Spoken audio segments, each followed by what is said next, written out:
okay, Just small, man. I know.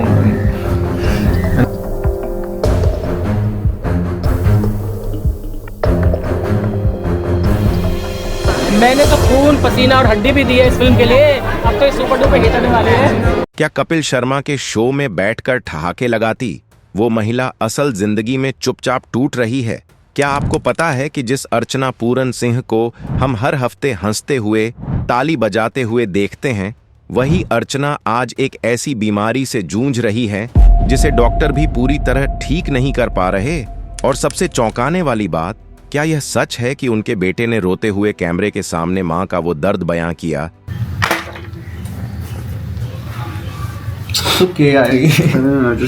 दोस्तों, ये कोई अफवाह नहीं, ये कोई फिल्म की स्क्रिप्ट नहीं, ये है बॉलीवुड की लाफ्टर क्वीन की असली जिंदगी का वो सच जिसने कपिल शर्मा शो के फैंस को भी हिलाकर रख दिया है।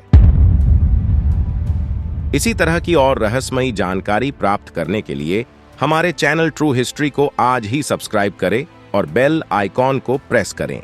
तो सवाल यह है, क्या शो मस्ट गो ऑन के दबाव में अर्चना पूरन सिंह अपना दर्द छुपाती रहीं? और क्या अब उनकी जिंदगी कभी पहले जैसी हो पाएगी? आज की इस कहानी में हम हंसी के पीछे छुपे उस दर्द को सामने लाएंगे जिसे सुनकर आपके रोंगटे खड़े हो जाएंगे।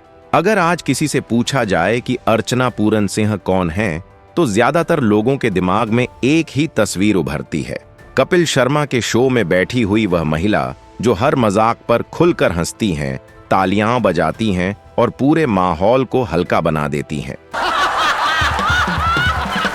सालों से अर्चना पूरन सिंह टीवी पर हंसी की पहचान बन चुकी है। कपिल शर्मा शो में उनकी कुर्सी सिर्फ एक सीट नहीं है, बल्कि वह एक तरह की मुहर है, जैसे कि उनकी हंसी के बाद ही मजाक को पास माना जाता हो। सोशल मीडिया पर उनकी हंसी को लेकर अनगिनत मीम्स बनते हैं। लोग मजाक में कहते हैं कि अगर अर्चना जी हंस पड़ी तो समझो जोक सुपरहिट है। इसी छवि ने उन्हें लाफ्टर क्वीन का टैग दिलाया, एक ऐसी महिला जो हमेशा खुश दिखती है, जिसके चेहरे पर कभी उदासी या थकान नजर नहीं आती। फिल्मों में भी उनकी पहचान कुछ ऐसी ही रही है। श्रीमान श्रीमती की बेबाक पड़ोसन हो या कुछ कुछ होता है कि सख्त लेकिन यादगार मिस ब्रिगेंजा, हर किरदार में एक मजबूत और आत्मविश्वासी महिला दिखी। धीरे धीरे दर्शकों के मन में यह छवि बन गई कि अर्चना पूरन सिंह की जिंदगी भी उतनी ही आसान और मुस्कुराहट से भरी होगी जितनी वो स्क्रीन पर नजर आती हैं। हम उन्हें इसी सरफेस लेवल पर जानते रहे, हंसती हुई, मजबूत और बेफिक्र।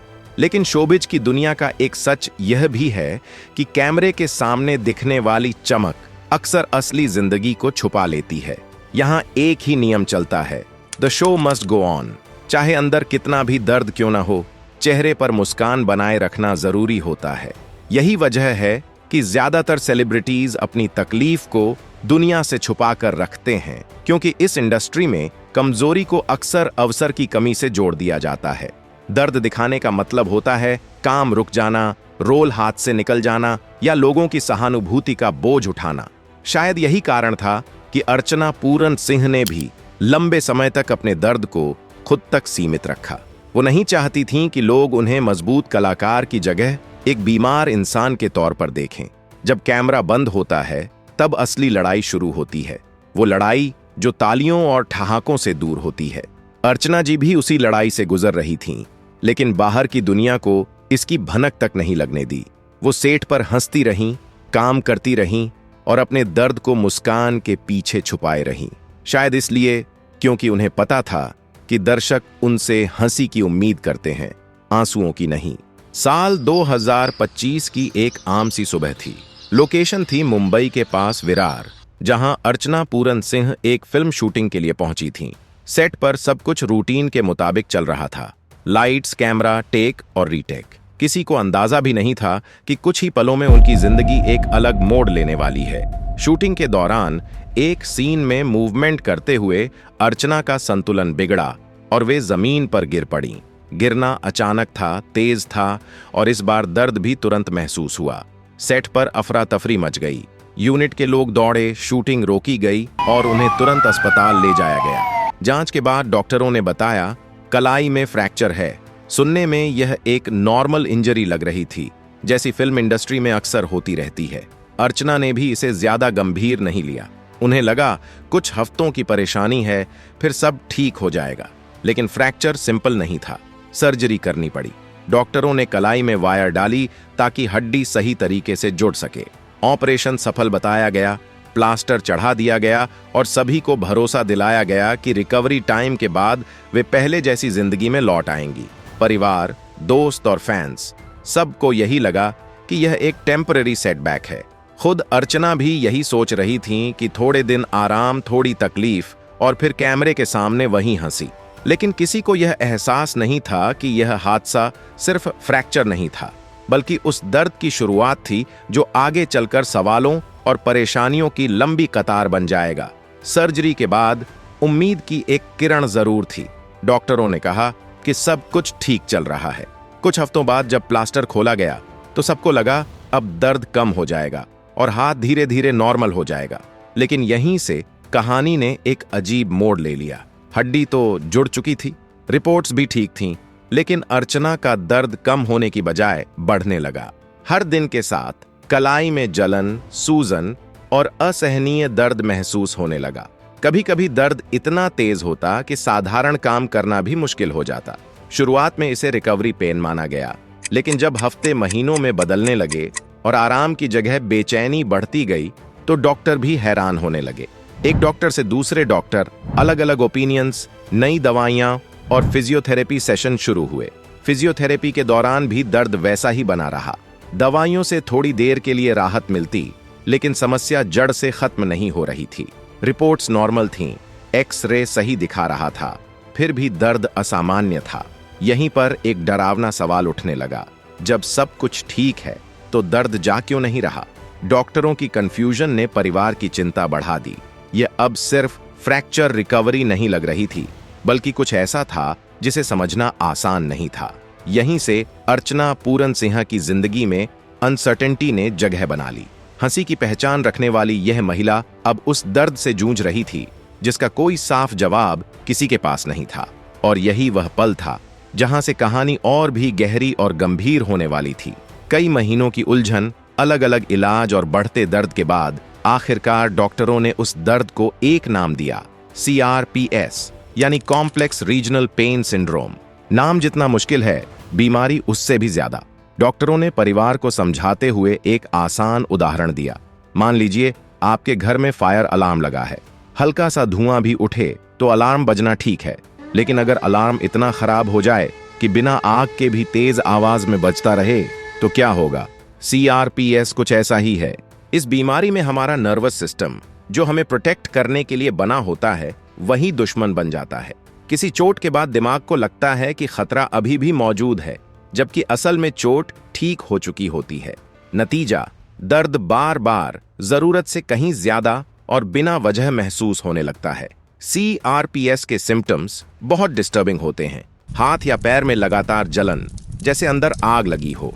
सूजन, स्किन का रंग बदल जाना, कभी नीला कभी लाल। हल्का सा टच भी असहनीय दर्द में बदल सकता है। कई बार मरीज खुद अपने हाथ पैर को हिलाने से डरने लगता है, क्योंकि हर मूवमेंट एक सजा जैसी लगती है। इस बीमारी को रेयर इसलिए कहा जाता है क्योंकि यह हर फ्रैक्चर या सर्जरी के बाद नहीं होती, और सीरियस इसलिए क्योंकि इसका कोई परमानेंट क्योर नहीं है। यहाँ इलाज नहीं है का मतलब ये नहीं कि दर्द बिल्कुल कंट्रोल में नहीं आ सकता, बल्कि इसका मतलब है कि अफेक्टेड बॉडी पार्ट कभी पूरी तरह पहले जैसा नहीं हो पाता। दवाइयाँ, फिजियोथेरेपी और मेंटल सपोर्ट से हालात संभाले जा सकते हैं, लेकिन बीमारी खत्म नहीं होती। जब अर्चना पूरन सिंह को यह डायग्नोसिस बताया गया तो वह सिर्फ एक मेडिकल टर्म नहीं थी, वह एक सच्चाई थी कि अब यह लड़ाई लंबी है और शायद हमेशा रहने वाली है।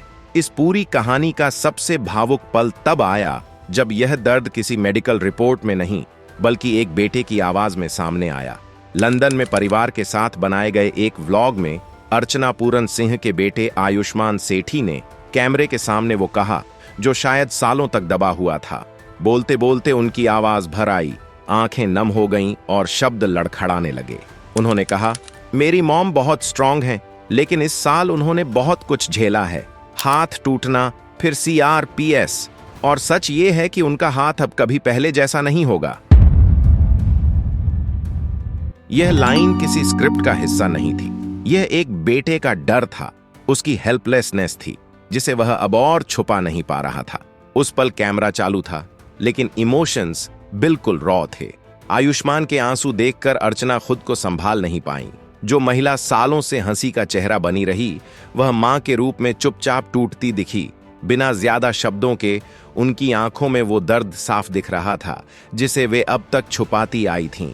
इस सीन को खास इसलिए माना गया क्योंकि यहाँ कोई अभिनय नहीं था, सिर्फ एक परिवार था जो एक दूसरे का दर्द महसूस कर रहा था।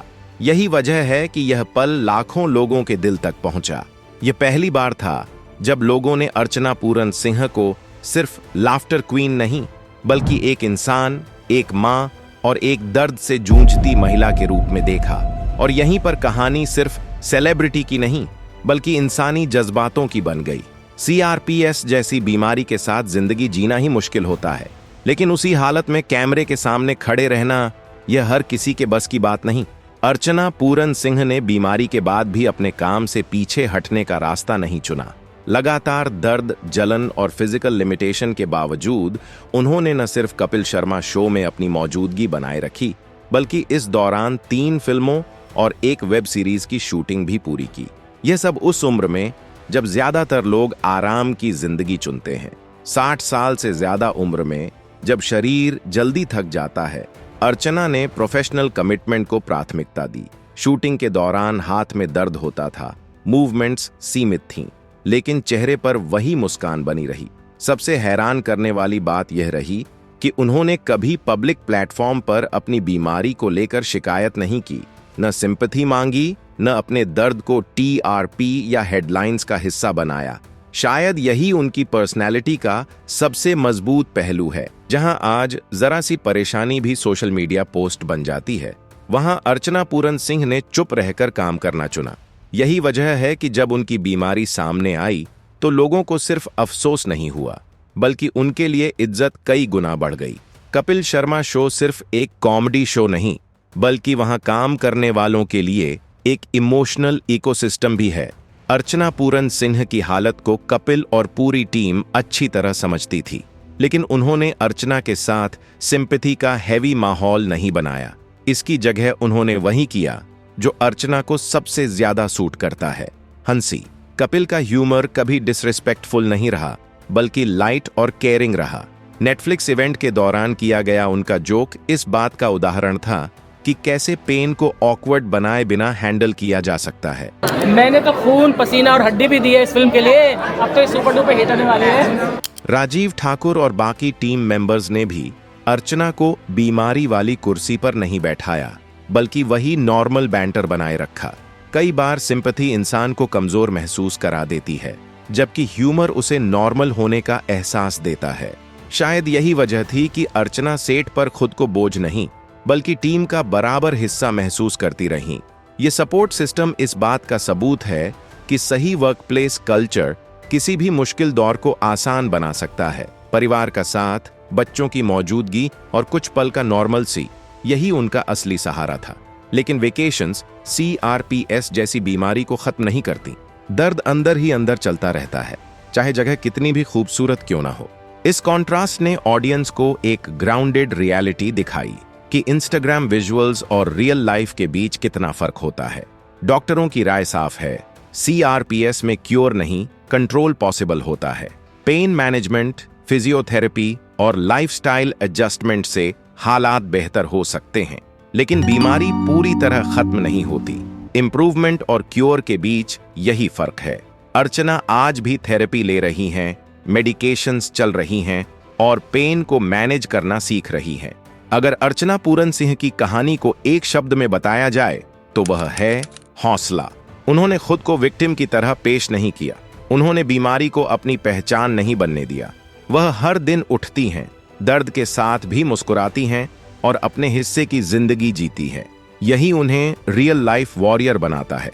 श्रीमान और श्रीमती से लेकर कुछ कुछ होता है और कपिल शर्मा शो तक, अर्चना पूरन सिंह का करियर सिर्फ रोल्स का नहीं, इमोशंस का सफर रहा है। उन्होंने हमें हंसाया बिना यह बताए कि खुद कितना सह रही हैं। आज ऑडियंस का फर्ज है कि उन्हें सिर्फ मीम्स या लाफ्टर की तरह न देखे, बल्कि उस औरत की तरह सम्मान दे जिसने दर्द को कभी अपनी पहचान नहीं बनने दिया। आज वह सिर्फ लाफ्टर क्वीन नहीं बल्कि हिम्मत की मिसाल है, और शायद यही उनकी सबसे बड़ी लेगेसी है। हम दुआ करते हैं कि उनका दर्द मैनेजेबल रहे और उनकी मुस्कान हमेशा जिंदा रहे। तो ऐसे में अगर आपको यह जानकारी पसंद आई तो वीडियो लाइक करें, कमेंट में राय दें, शेयर करें और चैनल सब्सक्राइब करना ना भूलें। जय हिंद।